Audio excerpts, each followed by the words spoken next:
प्रिय आत्मन सद्गुरुदेव शिव कुमार शास्त्री जी महाराज की जय। आज आम अमृतवाणी अन्य एक अध्याय उपस्थित होइछु जे कि आम सहित निमाय मुनि अच्छा। निमाय मुनि जय जी। जय जी। आम गत अध्याय हिंसा विषय किसी आलोकपात करथिले जोटा कि स्वयं संपूर्ण होई नथिला। तो एबे आमे से हिंसा विषय तार किमिदी तार कारण कौन कौथि पई हिंसा होची से पॉइंट गुड़िक उपरे आज टिके आलोचना मुखानुमुख भाव करवा। आम आपण को अनुरोध करुचु आपण से हिंसा विषय आउ टिके हमको आलोकपात करंतु। प्रिय आत्मन आजिर अमृतवाणी की स्वागत। आमे गत अध्याय आलोचना करथिले हिंसा बाबद रे। ये हिंसा होची 13 प्रकार। तेणु तार स्वरूप कौन से 13 प्रकार आमे जानिबा केमती। जदि न जानिबा ताहले तादुर आमे बर्ती परिबा नहीं। तेणु आमर योग दर्शन शास्त्र साधन पादर 34 नंबर सूत्र कहती वितर्का हिंसा कृतकारिता अनुमोदिता लोभक्रोध मोहपूर्वक मधु मध्यादि मात्रा दुख ज्ञान फला इति प्रतिपक्ष भावना। ये जो हिंसा हम तार प्रतिपक्ष भावना करवा किंतु प्रथमे आमको हिंसा को जानिया पड़िबो। जदि हिंसाटा हिंसा बोली न जानिबा तार प्रतिपक्ष भावना केमती करवा। तेणु हिंसा होची कृतकारिता अनुमोदित भेदरे 3 प्रकार। कृत हिंसा क्या कह जाए ना निजे काय मन वाक्य अन्य जन को जदि दुख देले सेटा हला कृत हिंसा। आउ कारित हिंसा अन्य द्वारा करेले अन्य द्वारा जन को आमे दुख देले जा तू ताकू मारे कि तार क्षति कर कि ताकू असुविधा पका ये हूँ कारित हिंसा। अनुमोदित हिंसा जने अन्य जन को दुख दउची आमे सेठी कौन कले ना आमे ताकू समर्थन कले ताकू दुख देचु भल कि ताकू मारिचु भल होइछि। एटा होचे अनुमोदित हिंसा। ये हिंसा मध्य आउरी 3 प्रकार। कृतकारिता अनुमोदिता परे अनुमोदितटा माने जने जन को मारुची माने ताको आउ दी बाडी लगा भल लगे। हाँ सेटा अनुमोदित। हाँ आउ तार आउरी भेद प्रभेद रे आउ 3 प्रकार अछि जे लोभ क्रोध मोह पूर्वक। लोभवशत हिंसा करिवा। कौन लोभ ना यही हिंसा रे ईश्वर बा कई देवी देवता प्रसन्न होई हमको स्वर्ग देवे एथिरे हमको राज्य मिलिबो। यह होची लोभपूर्वक हिंसा। तेणु मोहवशत अज्ञानवशत बुझिबा ए हिंसा देश जाति उपरे उपकार हेबो। एपरी होची मोहपूर्वक हिंसा। आउ लोभ क्रोध क्रोधित होई जन को दुख देवा ये होची क्रोध हिंसा। कृतकारिता कृतकारिता अनुमोदिता लोभ क्रोध मोहपूर्वक। आउ 3 प्रकार हिंसा होची कौन मृदु मध्यम अधिमात्रा। मृदु हिंसा सामान्य हिंसा को कहा जाए। जेमिति जन को कम दुख हब। कम दुख जनकर 5 टंका हजि जीवा जा जनकर 500 टंका हजिबा ताहा नुई। 500 टंका तार हजिची किंतु 500 टंका हजिची।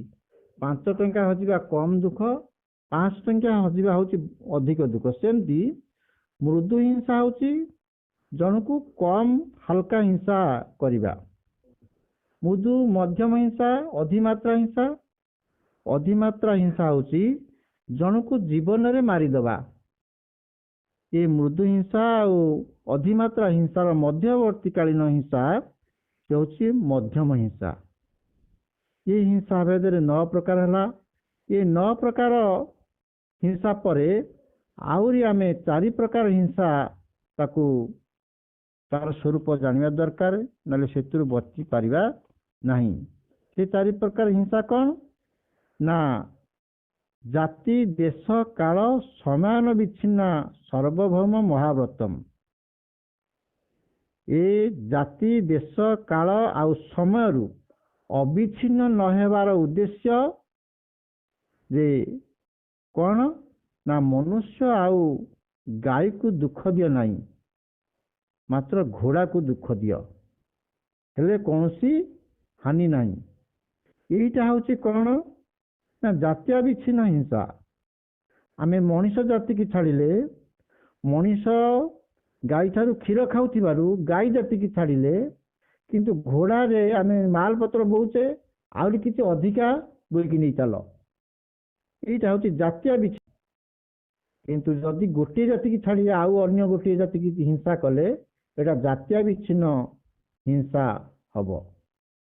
तेणु से भली निज देशर मनुष्य को जदि कौन सी भूल काम करुच्ची ताकू छाड़ी दियो, किंतु अमेरिका लोक जदि किसी भूल करुच्ची ताकू दंड दियो। ये हूँ देश विच्छिन्न अहिंसा। प्रकृत में आमे आम देशर लोक को किसी दुख देलेनी किंतु अमेरिका लोक को दुख देले। किंतु प्रकृत में अहिंसा केतल हम ना कौन सी जातिर कौन सी देशर लोक को जिते आमे दुख न दबा। तापरे काल विच्छिन्न अहिंसा कौन ना वर्तमान संध्या बेल ये धूप थूप दिया होची ठाकुर सब कीर्तन होची आईना सब पुण्य बड़टा यही समय चोरी करें कि कार को मर्डर करें, राति अध हो जाऊ ताको मर्डर करी। यहीटा हूँ काल विच्छिन्न अहिंसा। समय विच्छिन्न अहिंसा आज संक्रांति होती आज मु छेली मारिबिनी, बुधवार मारिदेवी गुरुवार मारिबिनी। यहीटा हूँ समय विच्छिन्न अहिंसा। वास्तव में आमे यही हिंसा गुड़िकर स्वरूप को जानी ताठारु आमे निजको अहिंसा व्रत रे बती करिया पाई यही हिंसा गुड़ी को जानी ताठारु दूरे रहिबा।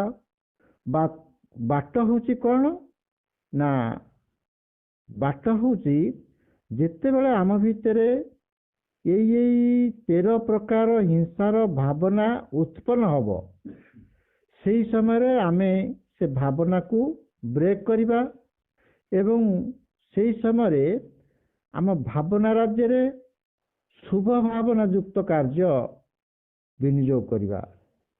उदाहरण स्वरूप आमे घरु बाहरचे आमे घरु बाहरला परे आम द्वार मोरु 2टा रास्ता बाँ को जीवी कि डाण को जीवी।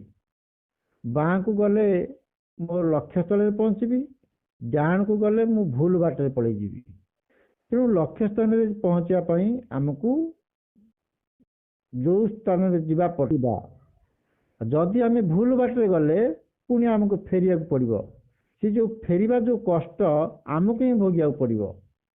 तेणु जे प्रकृत में अन्यर हिंसा करे से निजे से हिंसार वशवर्ती हुए से ही दुख पाए। जेमिति वर्णबोधरे कुआ जाइछि जे सिंह रहे बणरे हंस खेले जलरे अपर को हिंसा कले फले उल्टा फलरे। तेणु आमे जदि अन्यर क्षति करिबा आमे से समय खुशी हवा आमे तार क्षति करदेलु। किंतु न्यूटन कहले कौन ना प्रत्येक क्रियार समान और विपरीत प्रतिक्रिया अच्छी। जिते आम टेबुल हाथ बाड़ौचे टेबुल माड़ हवा सहित आम हाथ को भी किसी काटे सेमती आमे जदि अन्य जन को दुख दबा ता पर मुहूर्त आमे ही दुख भोगिबा। तेणु से दुख को दूर करने आमे काहार की दुख न देवा दरकार, काहार की हिंसा न करवा दरकार। से योग साधन रे जो अष्टांग योग अच्छी 8टी जो अंगर प्रथम अंग हूँ जम, ଯମର ପ୍ରଥମ ଉପାଙ୍ଗ ହେଉଛି ଅହିଂସା। ଏ ଅହିଂସା ସାଧନ କଲେ ଆମେ ନିଜକୁ ଜଣେ ଯୋଗ ସାଧକ ଭାବରେ ପରିଗଣିତ କରିବା ଏବଂ ପରିଶେଷରେ ସ୍ୱରୂପସ୍ଥ ହେଇ ଆତ୍ମଜ୍ଞାନୀ ହେଇ ଆତ୍ମ ସାକ୍ଷାତକାର କରିବା।